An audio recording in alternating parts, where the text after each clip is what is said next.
The little white chapel of Dry Creek stood quiet under the blazing sun, but outside, laughter carried through the dust-filled air. The town had gathered, not to celebrate, but to watch. "An old bride," one woman scoffed. "Can you believe it?" "She must be nearly 40, another replied, fanning herself. A man chuckled. "Poor fella must be desperate. Ain't no man with sense would take her otherwise." The cruel voices floated through the open windows, seeping into the chapel where Martha Ellison stood before the mirror. Her trembling fingers clutched a bouquet of wildflowers tied with a faded blue ribbon. She'd picked them herself that morning, knowing no one else would. Her reflection showed the truth they all mocked, soft lines around her eyes, silver streaks in her dark hair, and a weary grace that life on the frontier carved into a woman who'd worked, waited, and lost. She took a shaky breath. "You can face this, Martha," she whispered to her reflection. "Just once more. Be brave once more." It wasn't vanity that brought her here. It was hope. Hope that the letter she'd answered, a lonely rancher seeking a wife, wasn't just another empty promise. The church door creaked open. Old Reverend Peters stepped in, adjusting his spectacles. "He ain't here yet, Miss Martha?" She shook her head. "Not yet."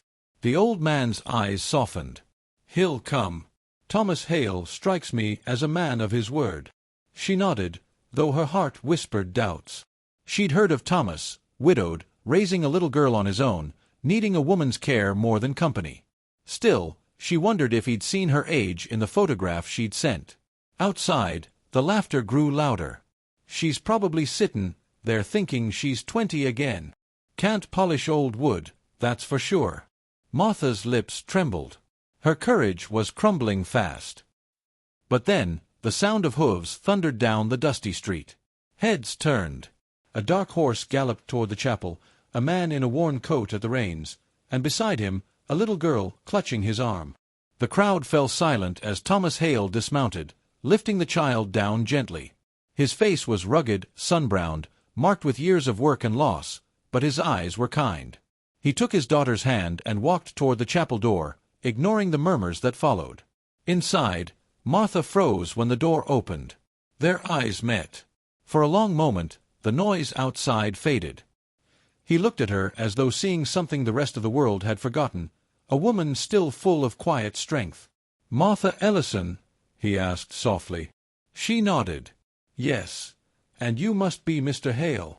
"Thomas," he said, taking off his hat. "And this here's my daughter, Annie." The little girl peeked out from behind his leg, shy but curious. Martha knelt a little, smiling gently. "Hello, Annie." The girl studied her face for a moment, then whispered, "You smell like flowers." Martha laughed softly. "That's because I picked them just for today." Thomas's smile deepened. "Then let's not waste any more of it."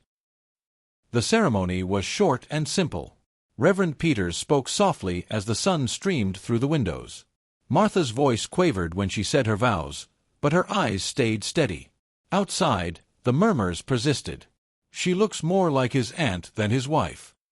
He'll regret it by sundown." But when Thomas said, "I do," he said it with a kind of calm certainty that silenced even the cruelest whisper. When it was done, they stepped outside. The laughter rose again, low, mocking, cutting through the afternoon air. Martha's shoulders stiffened, but she didn't speak. She'd faced ridicule before. Then, suddenly, from beside her, came a small voice, clear and bright. "Mama, that's my mama." The laughter stopped. Every head turned toward the child. Annie stood proudly beside Martha, her tiny fingers wrapped around the woman's hand. Thomas froze for a heartbeat, then smiled softly. "Well, I reckon that settles it." The crowd shifted uncomfortably. The same folks who'd sneered now looked away, shame coloring their cheeks. Martha blinked back tears. "Annie, you don't have to." But the girl shook her head firmly. "Papa said you'd be my new mama. I waited for you." The child's innocent certainty melted every ounce of doubt in Martha's heart. She knelt, tears slipping down her cheeks, and pulled Annie into her arms. "Oh, sweetheart," she whispered, "I'm here now. I promise." Thomas placed a steady hand on Martha's shoulder.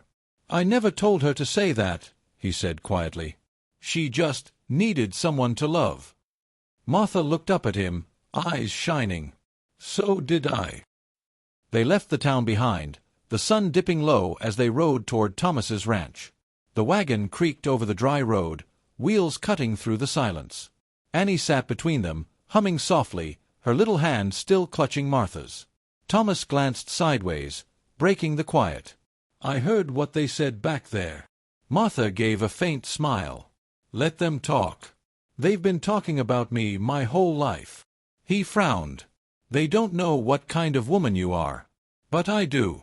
I needed someone strong enough to raise Annie, and to stand with me when the world turns hard. Her heart ached at the honesty in his tone. And you're sure you're not just being kind to an old maid? He turned to her fully, eyes soft. Martha, I didn't send for kindness. I sent for a partner. I don't care about years, only about heart. And you've got more of that than anyone I've ever met. She looked away, tears blurring the horizon. You say that now. He chuckled. Then I'll keep saying it until you believe me. When they reached the ranch, twilight bathed the fields in gold. Chickens clucked near the porch, and the scent of hay hung in the air. It was humble, weathered, but full of life. Annie jumped down and ran to the fence. Mama, come see the baby foal. The word Mama still caught Martha by surprise. It sent warmth flooding through her chest every time she heard it. She followed the little girl, laughing softly. Thomas watched them, hands in his pockets, the faintest smile tugging at his lips. For the first time in years, the ranch didn't feel empty. Later that night, as stars shimmered over the plains, Martha stepped out onto the porch. The air was cool and still, carrying the soft sound of crickets. Thomas joined her, leaning against the post beside her. She's asleep, he said quietly. Wouldn't stop talking about you. Martha's lips curved. She's a bright little thing. He nodded. Lost her mama when she was 3. After that, she stopped talking much. Tonight's the first time I've heard her laugh like that in a long while. Martha looked out over the fields. Then I'll do my best to keep her laughing. Thomas's voice lowered. And who'll keep you smiling, Martha? She met his gaze. The tenderness there made her breath catch. Maybe you will, she whispered. He smiled. I'll sure try. For a long time, they stood in silence, watching the stars. Somewhere inside the house, a small voice murmured in sleep, Mama! Martha closed her eyes, letting the words settle deep in her heart. She had been the town's pity, their joke, their forgotten woman. But tonight, under the starlit sky, she was loved. Loved by a child who saw past her age. Loved by a man who saw her worth. And that love was more beautiful than any youth she'd ever lost.